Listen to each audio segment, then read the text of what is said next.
Sony has put the Xperia Pro-1 in the market as a professional imaging camera. So this is really aimed at professional photographers and professional videographers or hybrid shooters who are very well advanced either on camera systems like the Sony A7 III, IV, the R series, or for those who are very advanced in mobile phone photography or computational photography as it's called. So that's the real goal here.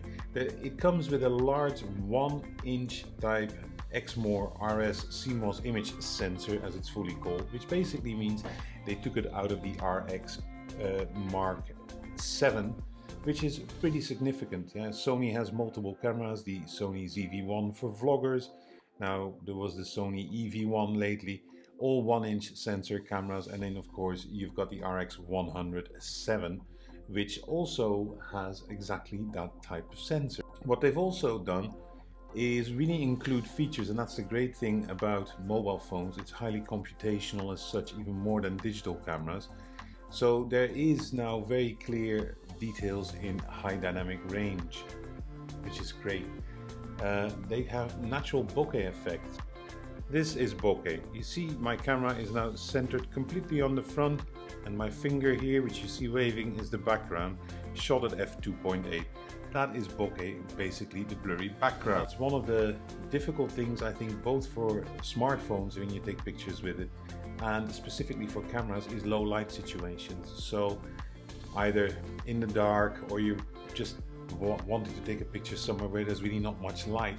It's always a bit of a weak point in most cameras, and what Sony has done here is that they really reduced the level of noise in the low light, so that's kind of blurry kind of thing. Now the next thing what they've done is dual aperture, gives you more variety. So the dual aperture, this camera comes with 3 different lenses, a 16mm, a 24mm and a 50mm. Now the 1-inch sensor only applies to the 24mm, and it's not the full size of the sensor that they utilize. They scope it down to 12 megapixels, but that does have that the dense pixel is of such quality they can get really good results out of it. So that's pretty awesome. What they've done is they give it an aperture, and the aperture is f2.0 or f4.0, which you're gonna have to manually control even if you're in auto mode. The autofocus on this particular beast of a camera with a phone in it is in the autofocus. You have an autofocus with an insane number of autofocus points. I think it was something like 700 and something. It also comes with real-time eye focus for humans and animals. My Sony A7 III doesn't even have the animal eye detection, so I find that pretty amazing. You can put that into a camera. And of course what it also does is real tracking of objects. So you have a mode in any Sony, you can just track the object, which is pretty awesome. You put it in there. It comes with a 20 frames per second burst rate, and on top of it they have optical image stabilizations, both electronic and normal, 12-bit RAW for smooth color grading. So that really means that you can export those files into Lightroom, into Capture One.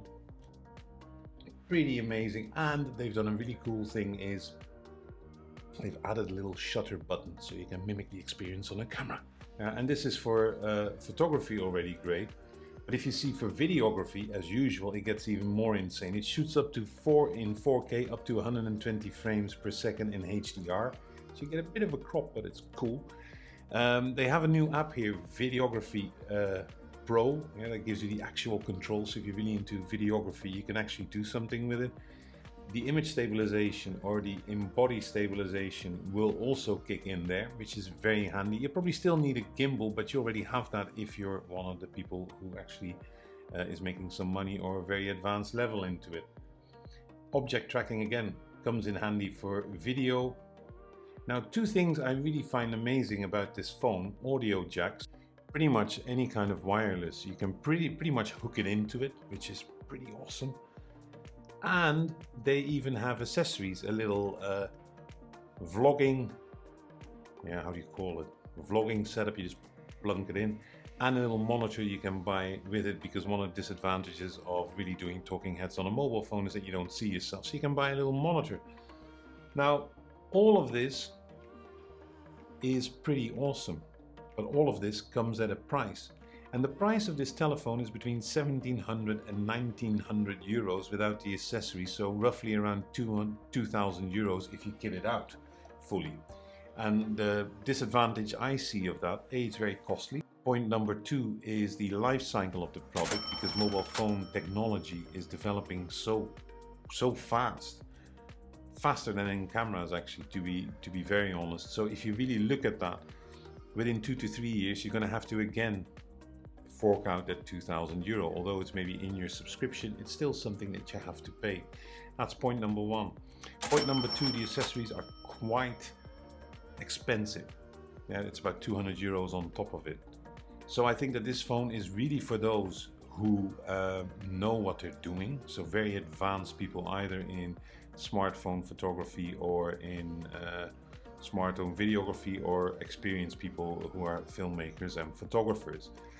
When you are a normal guy who's never held a camera in its hand, I don't think you should buy this phone.